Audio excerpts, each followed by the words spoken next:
From the sands of the Nile to the Emerald Hills of Ireland, over 3,000 miles apart, Egypt and Ireland appear to share little, with different landscapes, languages, and timelines. Yet, when we sift through the stones, stories, and artifacts they left behind, a pattern begins to emerge. Tombs that speak to the stars, myths of godlike visitors, symbols carved into stone, half a world apart. Are these echoes of a shared past, or coincidence written in human nature? Here are 8 clues that might just link ancient Ireland to Egypt. Clue number 1. Monumental tomb architecture. Across Ireland's Boyne Valley, the great passage tombs of Newgrange and Giza rise like green-covered pyramids of stone. Built over thousands of years ago, these chambers use corbelled roofing, stones overlapping inwards to form a dome, to create structures that have stood for millennia. In Egypt, some of the earliest mastabas and even the elements of the Great Pyramid also employ corbelling to shift weight and create enclosed chambers. In both lands, these structures were far more than graves. They were monumental statements of faith, political power, and engineering mastery. Their scale and precision tells us that death for these cultures was a gateway worth monumental preparation. And this leads us into clue number 2, solar and astronomical alignment. At Newgrange, every winter solstice morning, the rising sun's first beam threads through the narrow passage to flood the inner chamber with golden light, a moment of cosmic precision that lasts only minutes each year. Many Irish stone circles like Drumbeg align with lunar standstills or solar events, serving as ancient calendars.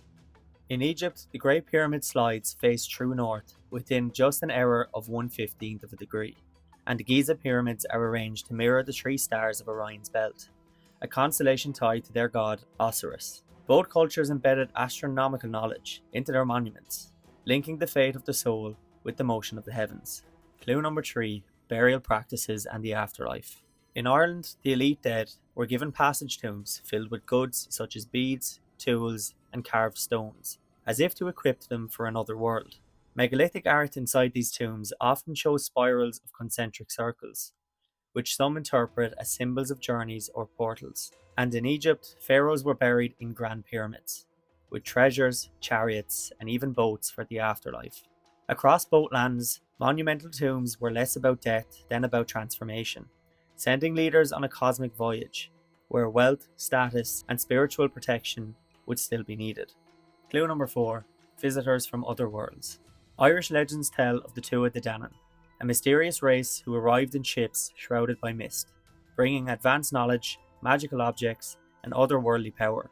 Some artifacts associated with them, like certain carved figures, bear forms like the modern extraterrestrial imagery. In Egypt, temple walls are alive with strange beings and shapes, to symbols that resemble modern-day craft. While mainstream historians see gods in religious art, others wonder if both cultures were recording encounters with something or someone not of this earth. Clue number 5, treasure and trade. Ireland's Bronze Age wealth glittered with gold and Baltic amber, but one of its most curious treasures came from Tara, the faience beads of Tara, identical in craftsmanship to those found with Tutankhamun. Faience was a specialized Egyptian technology, suggesting these beads traveled across the long chain of trade, and centuries later, in 2006, a bog in County Tipperary yielded the Fadden Moor Psalter, a medieval manuscript bound with fragments of Egyptian papyrus. Though separated by time, both finds prove that goods and perhaps ideas moved between Ireland and Egypt, whether through direct contact or through vast Mediterranean trade networks. Clue number 6, mythic royal bloodlines.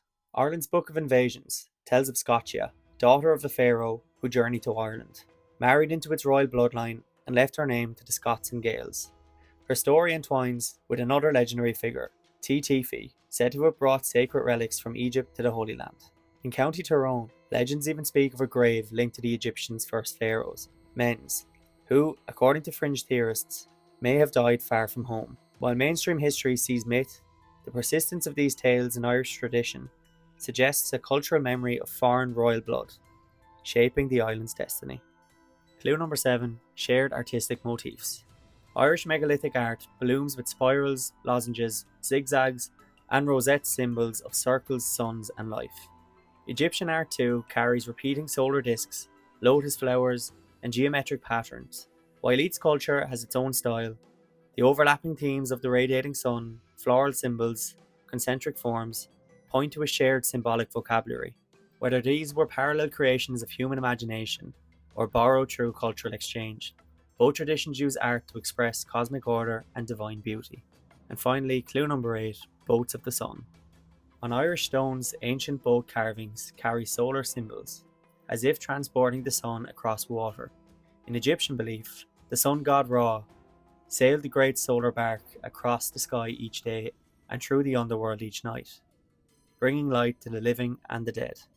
These myths, separated by oceans, carry the same core image: the sun as the traveller, the boat as its chariot, and the journey as its divine circle that repeats forever. These 8 clues, separated across continents and millennia, don't prove that Egypt and Ireland met face to face, but they suggest a web of ideas, trade, and shared beliefs that may have bound the ancient world closer than we've ever imagined. Were these parallels born of direct contact, of stories that came along trade routes, or of a deeper human inheritance? The answer remains buried in the stones, the myth, and the stars that still watch over both lands today.